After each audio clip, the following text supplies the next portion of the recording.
भोपाल से 109 किलोमीटर दूर एक छोटे से गांव रतनपुरी में एक पुराना बरगद का पेड़ था। गांव के लोग उसे शापित पेड़ कहते थे। दिन में वो पेड़ आम जैसा ही दिखता, लेकिन रात होते ही वहां से अजीब चीखें और रोने की आवाजें आने लगती।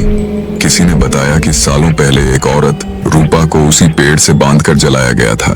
गांव वालों को शक था कि वो तांत्रिक विद्या करती थी।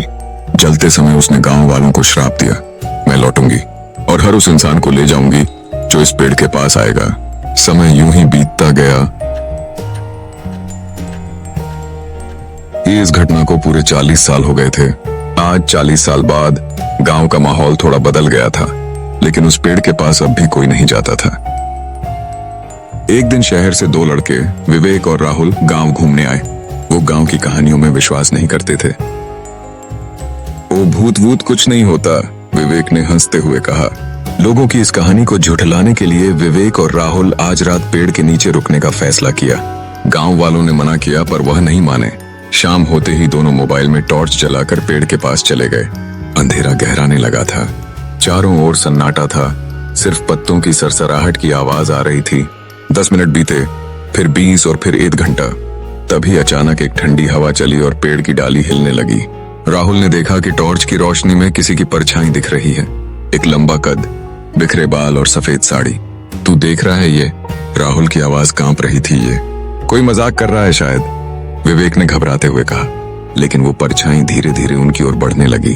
फिर आवाज आई, धीमी और ठंडी, तुमने मेरी नींद तोड़ी है, अब तुम चैन से नहीं रहोगे। वो दोनों चीखते हुए भागे, लेकिन जंगल की पगडंडियां जैसे बदल गई थीं। विवेक गिर पड़ा और कुछ दिखाई नहीं दिया। राहुल ने जब पीछे देखा तो विवेक गायब था। दूसरे दिन की सच्चाई। सुबह गांव में हड़कंप मच गया। राहुल अधमरी हालत में खेतों में पड़ा मिला। उसका चेहरा फटा हुआ, कपड़े गंदे और आंखें फटी फटी सी। विवेक कहाँ है? गांव वालों ने पूछा। राहुल सिर्फ एक ही बात बड़बड़ा रहा था, पेड़ छुड़ाओ। ले गई उसे। गांव वाले पेड़ के पास गए, लेकिन वहां सिर्फ विवेक का मोबाइल और एक जली हुई साड़ी का टुकड़ा मिला। सच का पता गांव के एक बूढ़े तांत्रिक ने बताया। रूपा की आत्मा अभी भी बंधी है इस पेड़ से। हर साल किसी एक की बलि लेती है ताकि उसकी आत्मा शांत रहे। अगर तुम उसे मुक्ति देना चाहते हो तो उसकी अधूरी इच्छा पूरी करनी होगी, तांत्रिक बोला।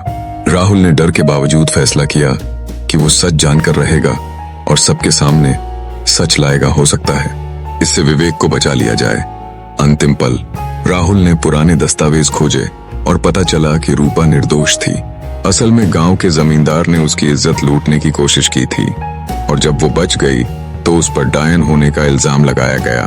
राहुल ने रूपा की कब्र पर दिया जलाया और कहा, अब तेरा सच सबको पता है, अब तू मुक्त हो जा।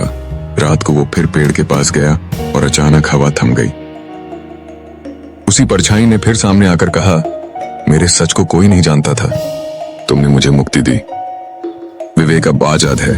अगले दिन विवेक गांव के मंदिर के पास बेसुध पड़ा मिला, जिंदा। समाप्ति। उसके बाद गांव में वो पेड़ सूख गया। ना अब आवाज आती, ना कोई परछाई। लोग कहते हैं रूपा की आत्मा अब चैन में है, लेकिन आज भी गांव में एक कहावत है, अगर किसी के साथ नाइंसाफी हो तो वो रूह बनकर लौटती है।